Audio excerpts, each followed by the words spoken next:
Hello everyone, welcome to our new session of KCC tutorials.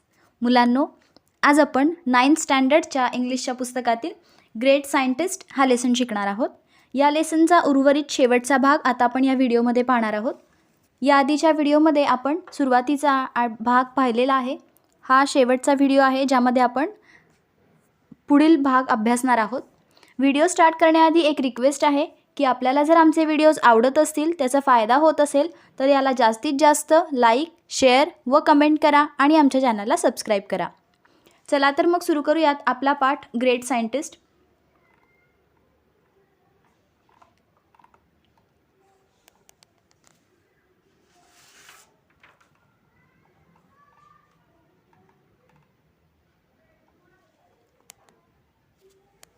मागील व्हिडिओमध्ये आपण पाहिलं होतं की त्या बवेरियन ग्लासचा वापर करून, त्या काचेचा वापर करून पोलरायझेशनचा शोध मायकल फॅरेडेनी लावला होता. पोलरायझेशन हे नवीन हा शोध त्यांनी लावला होता. त्यानंतर पुढे काय होतं, he then took the age old experiment of sprinkling iron filings on a sheet of paper near a magnet. त्यानंतर परत पोलरायझेशनचा म्हणजेच ध्रुवीकरणाचा शोध लागल्यानंतर त्याने आता पुढे जो जुना त्याचा प्रयोग होता, कागदाच्या तुकड्यावरती लोखंडाचा जो बारीक तुकडे किंवा लोखंडाचा भुगा घेऊन तो त्यामध्ये चुंबक ठेवून तो प्रयोग पुन्हा त्याने करायला सुरुवात केली.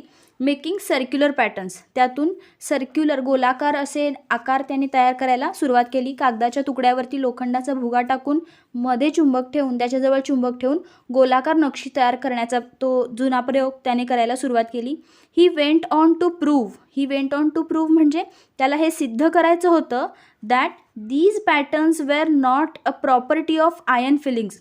हे जे पॅटर्न तयार होतात, जेव्हा लोहचुंबक मध्ये ठेवलं जातं आणि त्याच्यातून जे गोलाकार पॅटर्न्स तयार होतात, ही काही त्या आयर्न फिलिंगची प्रॉपर्टी नाही. In fact they were due to the invisible magnetic fields that filled the empty space around the magnet and hence disturb the filings. हे कशामुळं असं घडतं, आयर्न फिलिंग्स त्या मॅग्नेटच्या कडेला सर्क्युलर आकार का घेतात, तर ते जे मॅग्नेट जेव्हा त्या सेंटरला ठेवलं जातं तेव्हा त्या मॅग्नेटच्या भोवती मॅग्नेटिक फील्ड म्हणजे चुंबकीय क्षेत्र, इनविजिबल असं चुंबकीय क्षेत्र तयार होतं आणि त्यामुळेच त्या आयर्न फिलिंग्स अस्ताव्यस्त पडलेल्या एका सर्क्युलर आकारामध्ये येतात. हे त्यांना प्रूव्ह करायचं होतं.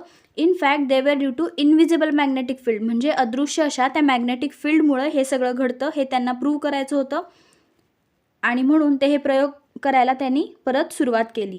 दिस is where his lack of formal education went against him. आणि इथेच त्याचं जे फॉर्मल एज्युकेशन म्हणजे शालेय शिक्षण जे शाळेतून घ्यायला पाहिजे होतं ते त्याच्या आड येत होतं, त्याच्या विरोधात जात होतं किंवा औपचारिक शिक्षणाची कमतरता तिथे त्याला भासत होती. Faraday did not know much about the advance mathematics. शाळा त्याची बंद झाली असल्यामुळे शाळेतलं शिक्षण जे औपचारिक शिक्षण असतं, शाळेमधून दिलं जातं विज्ञान आणि गणिताचं, ते त्याला नसल्यामुळे त्याला ॲडव्हान्स मॅथमॅटिक्सचं काहीही ज्ञान त्यावेळी नव्हतं. So he just copied the iron filings patterns with his hand. आणि त्यामुळंच त्याने स्वतःच्या हाताने ते आयर्न फिलिंगचे वेगवेगळ्या आकाराचे नमुने स्वतःच्या हाताने तयार केले. He was unable to explain them in the form of mathematical equations. आणि हे जे काही प्रयोग तो करत होता तो त्याला गणिताच्या समीकरणातून मांडणं शक्य होत नव्हतं किंवा त्याला ते येत नव्हतं, कारण ॲडव्हान्स मॅथमॅटिक्स हा विषयच किंवा हे ज्ञानच त्याला नव्हतं, अजिबातच त्याची माहिती त्याला नव्हती. त्यामुळे त्याला मॅथमॅटिकल इक्वेशन्समध्ये तो जे काही प्रयोग करतोय ते मांडता येत नव्हतं. He made hundreds of such drawings but without equations they were not accepted. त्याने असे शेकडो ड्रॉइंग्स बनवले, त्याचे आकार वेगवेगळे शेकडो नमुने त्याने तयार केले, पण या आकारांना किंवा या पॅटर्न्सला संमती मिळाली नाही, त्याला परमिशन मिळाली नाही. पुढे काय होतं, Fortune favored the brave Faraday once again when he met James Maxwell, a wealthy educated physicist well versed in mathematics. Fortune म्हणजे नशिबाने पुन्हा या धाडसी अशा शौर्य असलेल्या फॅरेडेवर कृपा केली. फॉर्च्यून फेवर्ड म्हणजे नशिबाने कृपा केली. असं काय घडलं, Faraday once again meet James Maxwell. James Maxwell यांची फॅरेडेशी भेट झाली किंवा जेम्स फॅरेडे त्या मॅक्सवेल यांना भेटला. कोण होते James Maxwell? A wealthy educated physicist well versed in mathematics. Physicist होते ते, म्हणजे भौतिकशास्त्रज्ञ होते, याशिवाय ते गणितामध्ये निपुण असे होते. वेल वर्स्ड इन मॅथमॅटिक्स म्हणजे गणिततज्ञ होते, गणिती होते, आणि याशिवाय ते वेल्दी म्हणजे श्रीमंत होते. He was willing to work with Faraday, आणि त्यांना फॅरेडेसोबत काम करायचं होतं. It was Maxwell who translated Faraday's idea into a set of equations that are now called Maxwell's equation. अभ्यासामध्ये जे मॅक्सवेल्स इक्वेशन आहेत, हे मॅक्सवेल इक्वेशन म्हणजे दुसरं काही नसून फॅरेडेचे जे आयडिया आहेत, फॅरेडेच्या कल्पना या मॅक्सवेलनी त्यांच्या शब्दात मांडलेल्या आहेत किंवा सेट ऑफ इक्वेशन्स तयार केलेला आहे. फॅरेडेचेच कल्पना वापरून हे सेट ऑफ इक्वेशन्स तयार केलं आहे, ज्याला आपण मॅक्सवेल्स इक्वेशन असे म्हणतो. मॅक्सवेलने ज्या इक्वेशन्स तयार केली आहेत, समीकरणे तयार केली आहेत, ती समीकरणे फॅरेडेच्या कल्पना वापरूनच तयार केलेली आहेत.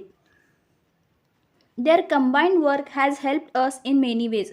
त्यांनी दोघांनी केलेलं एकत्र काम हे आपल्याला अनेक ठिकाणी उपयुक्त ठरलं आहे. Electronics and communication system today are design around their discoveries. आज जे आपण इलेक्ट्रॉनिक कम्युनिकेशन सिस्टीम पाहतो, या ज्या कम्युनिकेशन सिस्टीम आहेत यांच्या संशोधनावर अवलंबून आहेत. Some day we might even be able to communicate with aliens across different galaxies using the products of these discoveries. त्यांनी हे जे शोध लावले आहेत, या शोधांचा किंवा या उत्पादनांचा वापर करून, या संशोधनातून निर्माण झालेल्या उत्पादनांचा वापर करून कधीतरी एके दिवशी आपण कम्युनिकेट करू शकू. कोणाशी? तर aliens across the different galaxies. वेगवेगळ्या आकाशगंगा ज्या आहेत, विविध आकाशगंगा आहेत, त्या आकाशगंगेमध्ये असणाऱ्या एलियन्सशी. एलियन्स म्हणजे जे परग्रहावरती जीव असतात त्यांना एलियन्स असे म्हणतात.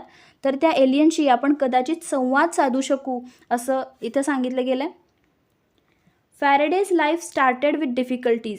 फॅरेडेचं आयुष्य हे अनेक कठीण गोष्टींनी सुरू झालं होतं. त्याच्या आयुष्यामध्ये सुरुवातीला अनेक कठीण प्रसंग आले, ज्याला तो धैर्याने सामोरा गेला.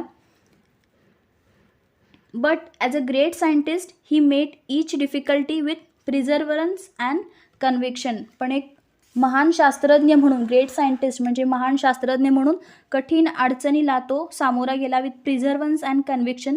चिकाटीने आणि विश्वासाने त्याने तोंड दिले. He was given impossible task. कितीतरी वेळा त्याला अशक्य अशा गोष्टी करायला सांगितल्या गेल्या, अशक्य कामगिरी त्याला दिल्या गेल्या. Which he undertook as a challenges and opportunities. ज्या त्याने संधी म्हणून स्वीकारल्या, आव्हान आणि संधी म्हणून त्याने त्या सगळ्या गोष्टी स्वीकारल्या आणि त्यातून तो पुढे गेला.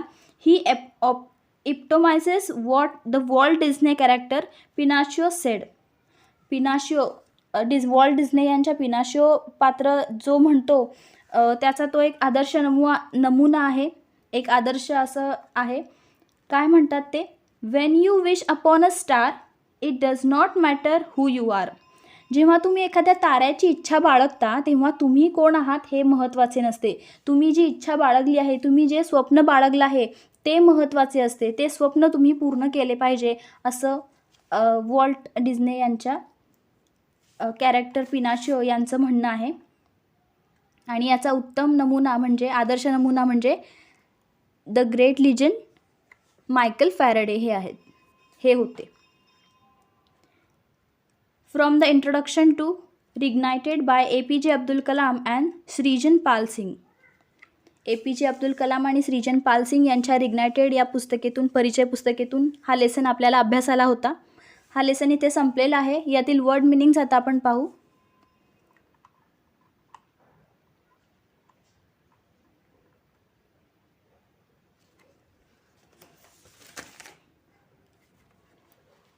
स्प्रिंकलिंग म्हणजे शिंपडणे.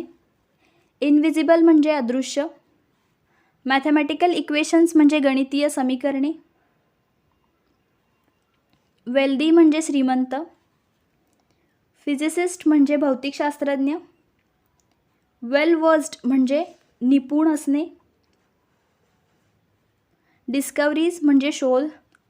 कम्युनिकेट संवाद साधणे. गॅलेक्सीज आकाशगंगा हे माहिती आपल्याला. प्रिझर्वरन्स म्हणजे चिकाटी. चॅलेंजेस अँड अपॉर्च्युनिटीज म्हणजे आव्हाने आणि संधी.